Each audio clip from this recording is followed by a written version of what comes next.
Sunday night was the close of the NBA regular season, and we were treated once again to a great example of how the Los Angeles Lakers, outside of the fact that LeBron James is an absolute hype beast, they are essentially the Sacramento Kings.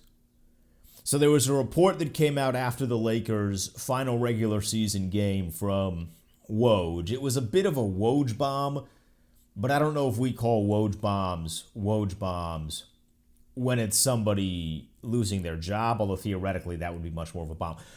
That point aside, Woj reported that the Los Angeles Lakers are going to fire Frank Vogel.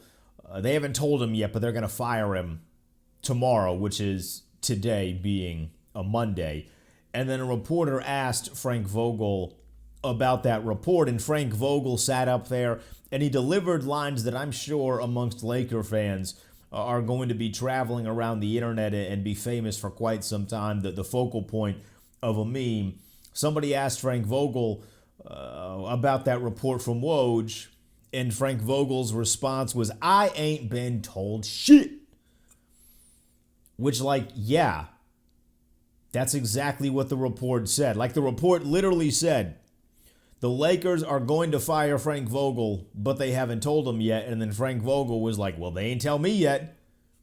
So that just about confirms the report from Woj. But if you look a little deeper into this, this is where it really starts to get, I feel, interesting, and where it really starts to kind of go back to my initial point, where outside of the fact that LeBron James is a hype beast, the Los Angeles Lakers are essentially the Sacramento Kings. If you know anything about this media game, you know that Woj is connected to the front office. That's where he gets his sources from. If you look at guys that report in the NBA or any sporting league for that matter, you can get a pretty good idea of who is connected to who in terms of sources. Woj is connected to guys in the front office. So somebody inside of the Los Angeles Lakers organization told Woj, gave him that information. And here's the thing. You don't give Adrian Wojnarowski information if you think he's just going to sit on it, especially something like that. You give him that information knowing damn well he is about to tweet that out to his millions of followers, and it's going to get picked up by the four-letter mothership of ESPN, and it's going to spread like wildfire. The people that are in this industry aren't stupid most of the times. They understand how this works. So somebody inside of the Lakers organization gave that information to Woj knowing that he was going to tweet it out, which means somebody who has high power in the Los Angeles Lakers organization told the media they were going to fire their head coach without actually firing their head coach. And it doesn't take a genius to recognize that the order of operations in which the Lakers are operating is the wrong way to do things. The NBA is very much still a job in itself, and I know it's different from the jobs that most normal people have. If you work a 9 to 5, maybe you don't look at the fact that your job is similar to working in the NBA because the scale is very different and the amount of money that gets tossed around like candy is very different, but it is still very much a job. So imagine if somebody else knew that you were getting fired and then they told you that you were getting fired before your bosses told you you were getting fired. That would suck. There's not like an easy way to go about that. That would be something that is not very fun.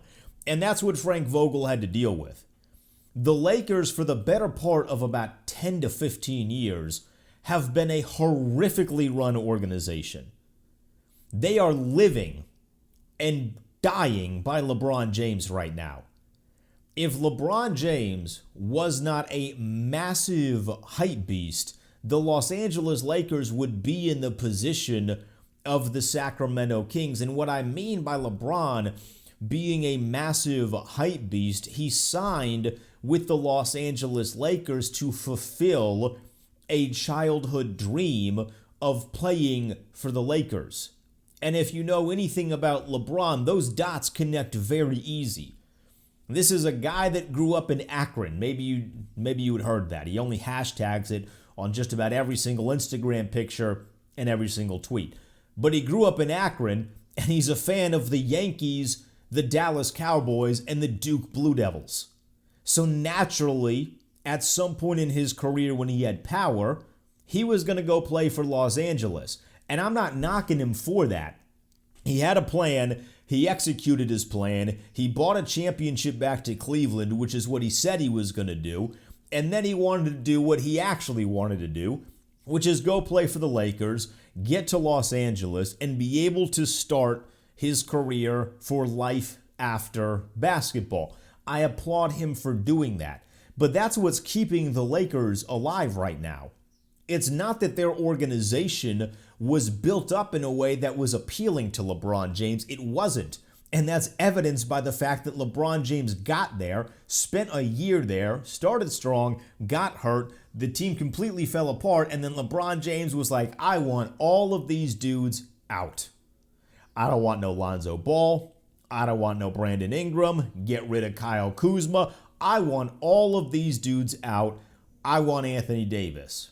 And the Lakers, they pushed back, and LeBron said, no, I want Anthony Davis. And the Lakers said, fine, whatever, we'll get Anthony Davis. Buy Lonzo, buy Brandon Ingram. Josh Hart, you can go too. Kuzma, we're going to keep you, but we're going to bring in Anthony Davis, give up a hell of a lot of draft picks to do so, and then they win the championship in the bubble, and all is good. The trade worked out.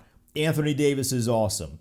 He's the future of the Los Angeles Lakers organization. And then that spaceship came crashing down to earth because the Lakers don't know how to run a franchise. They don't know how to build a team. And if you want to give them a little bit of credit, LeBron James doesn't exactly make it easy to build a team because he's never really open with what he wants, and there's always the threat of him leaving. Now, he gave the Lakers a little bit more consistency and a little bit more transparency into what he was going to do by not doing the 1+1 every single year when it came to his contract. But there's always been the threat that LeBron James is going to leave. So then you go into the next season and Anthony Davis gets hurt in the postseason. Shocker, shocker, he's only gotten hurt every single year of his career, and you lose to Phoenix.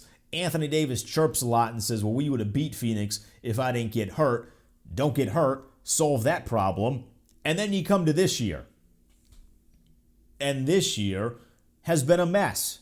As we've gone over before, as everybody has gone over before. You get Russell Westbrook, which was a terrible deal, and then the organization finally decides to dig its heels in the sand. They show a little bit of testicular fortitude and say, we are not going to trade Russell Westbrook at the deadline. Everybody wanted Russell Westbrook gone at the deadline, including LeBron James, and then that led to friction, and the friction showed itself on the court. Then LeBron James posted a tweet for April Fools that he's shutting it down for the rest of the season, plays later that night, and then proceeds to never play again, for this season at least. It's a complete and utter mess. The organization, the people that are running the show in Los Angeles, and trust me, it's a show, they're doing it completely wrong. If you look back at how the Lakers have won their championships in the past, it's a very easy method to understand. It's a little bit more difficult to execute. You have a big acquisition, and then you pair him with a homegrown guy, and you proceed to win championships. For years, that homegrown guy was Magic Johnson. The acquisition was Kareem Abdul-Jabbar. And then you fill the pieces around. You have James Worthy, who he was technically homegrown as well. But it was Magic, it was Kareem, a guy that you drafted, and then a guy that you went out and got. You pair those two guys together, they win a ton of championships. And then it's Kobe and Shaq. And before the technically crowd gets on my ass, Kobe ain't played for Charlotte, so he doesn't count. That's a homegrown guy. He only played for Los Angeles. Kiss my ass.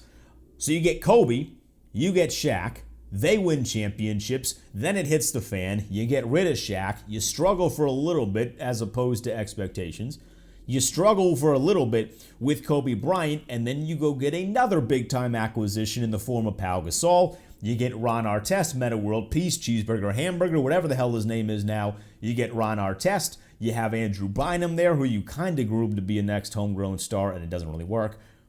But you have the same philosophy. Homegrown guy in Kobe Bryant, a nice acquisition in Pau Gasol, you win a couple of championships. With the Lakers now, they don't have that. They are going away from what had gotten them to the point in which they'd been one of the best franchises in the history of sports, because they got the big acquisition in LeBron James, and then they got another big acquisition in Anthony Davis, and then they got greedy and went for another big acquisition in Russell Westbrook, and it's completely torn the franchise to shreds because they are going away from what got them to success in the first place. It's really not a difficult mentality to understand. It's just tough to execute. And for the Lakers, they think it's easier to just go and take talent rather than going and developing talent, because taking talent adds to relevancy and gets you to relevancy quicker than it does to actually build talent. And this is the position that you are in now.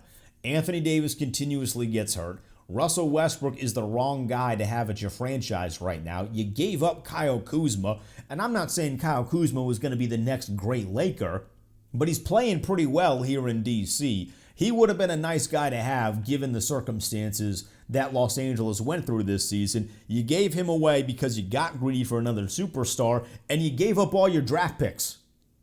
You gave them all up. Like, New Orleans is going to be eating good off of a draft pick that you gave up for Anthony Davis, and they're going to get somebody.